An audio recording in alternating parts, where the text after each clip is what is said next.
شیعہ کا اعتراض ہے جی کہ بخاری شریف جلد دوم میں حضرت ابن عباس رضی اللہ تعالیٰ عنہ سے جو روایت منقول ہے حدیث کرتاس کے متعلق، تو اس میں واضح لکھا ہے کہ لوگوں نے کہا کہ آقا جی صلی اللہ تعالی علیہ وسلم کی کیا حالت ہے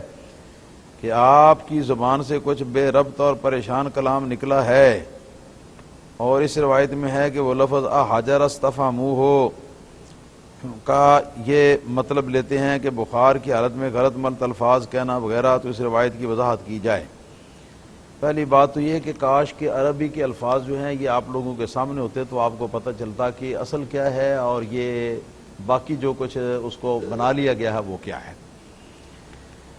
حدیث کرتاس کہتے ہیں قلم کو۔ نبی کریم صلی اللہ علیہ وسلم نے اپنے مرض الوفات شریف کی بیماری کے اندر آپ نے یہ فرمایا تھا کہ ایتونی بے کرتاس اکتب لکم ما لم تدلوا بعدہ،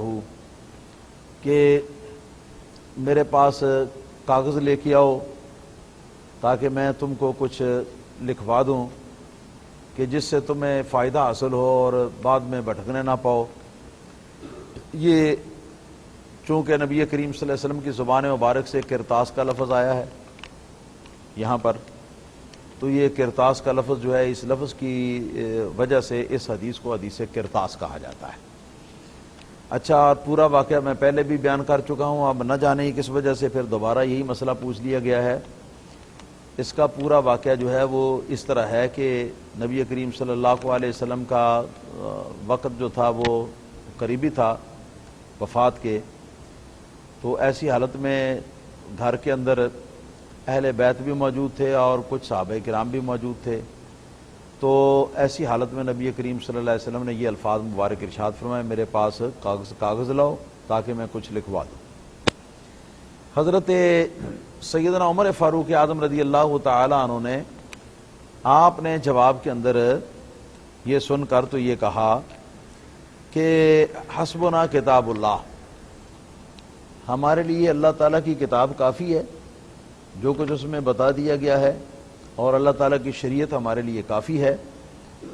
اور حضور سرکار دو عالم صلی اللہ تعالی علیہ وسلم کے بارے میں یہ الفاظ جو ہیں حضرت فاروق اعظم نے یہ استعمال کیے۔ اچھا، جو یہاں پر یہ لکھا ہے کہ تو اس میں واضح لکھا ہے کہ لوگوں نے کہا آقا جی صلی اللہ علیہ وسلم کی کیا حالت ہے کہ آپ کی زبان سے کچھ بے ربط اور پریشان کلام نکلا ہے۔ یہ بات کسی حدیث کے لفظ کا ترجمہ نہیں ہے، یہ گڑنت ہے، کسی نے اپنی طرف سے گھڑ کے اس میں لکھ دیا ہے۔ حدیث کے اندر کوئی ایسا لفظ نہیں جس کا یہ ترجمہ ہے۔ تو ہاں، یہ اگلے الفاظ ہیں کہ حضرت فاروق اعظم رضی اللہ تعالیٰ عنہ نے اس وقت یہ کہا کہ احجرا استفہموہ لکھا ہوا ہے، استفہمو نہیں ہے، ہا کے نیچے زیر ہونا چاہیے، استفہموہ۔ اس کا معنی یہ ہے، حجر آپ ہے اور جیم اور رے کو جانتے ہیں نا، یہ مادہ جو ہے یہ چھوڑنے کے لیے آتا ہے، ترک کرنے کے لیے آتا ہے۔ ہجرت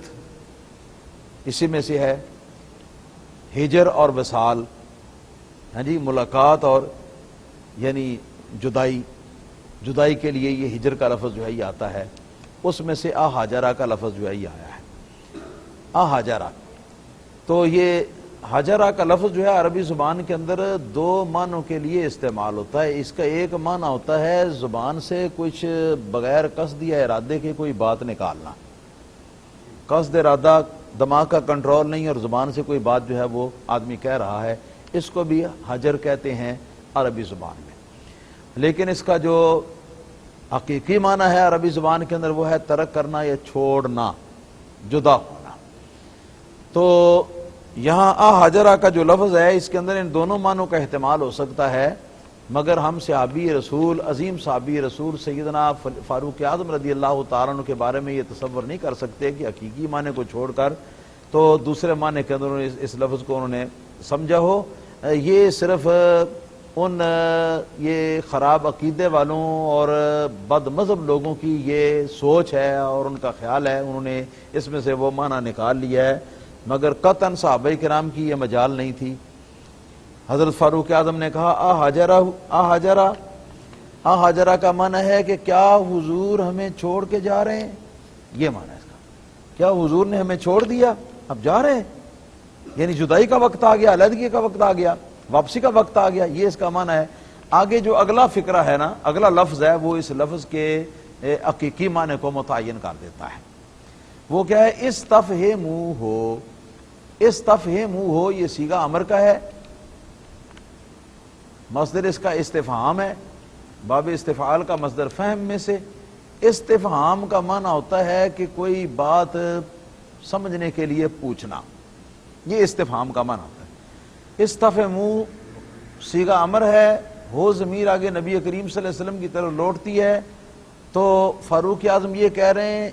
حجرا استفہموا ہو، کیا حضور ہمیں داغ مفارقت دے کے جا رہے ہیں؟ حضور سے پوچھو تو، استفہموا ہو اس کا معنی حضور سے پوچھو تو، حضور سے پوچھو تو یہ جو بے ربط و ضبط باتیں جو آدمی جو ہے نا وہ نکالتا ہے دماغ کے کنٹرول کے بغیر، ان باتوں کے احتمال کو کاٹنے کے لیے استفہموا کا لفظ جو ہے نا یہ کافی قرینہ ہے۔ اس لیے کہ اگر ایک بندے کے بارے میں آپ کو یقین ہے کہ یہ بندہ جو ہے یہ بیماری کی بے ہوشی کی وجہ سے یا قریب المرگ ہونے کی وجہ سے یہ زبان سے ایسی باتیں نکال رہا ہے جو کنٹرول، دماغ کے کنٹرول کے بغیر جو باتیں کہی جاتی ہیں، بے ربط و ضبط باتیں کہتا ہے، تو اب اس کی حقیقت معلوم کرنے کے لیے اب اس سے پوچھنا تو نہیں ہوتا کہ جو بے ربط و ضبط باتیں کر رہا ہے اس سے پوچھو گے تو وہ ایک بے ربط و ضبط بات اور کر دے گا اور کہہ دے گا، تو بات تو کلیئر نہ ہوگی۔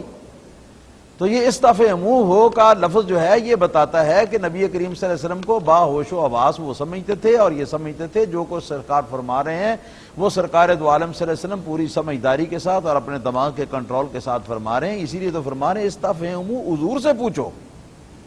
حضور سے پوچھو حجرا۔ تو حجرا کا معنی کیا ہے کہ کیا چھوڑ کے جا رہے ہیں یہ،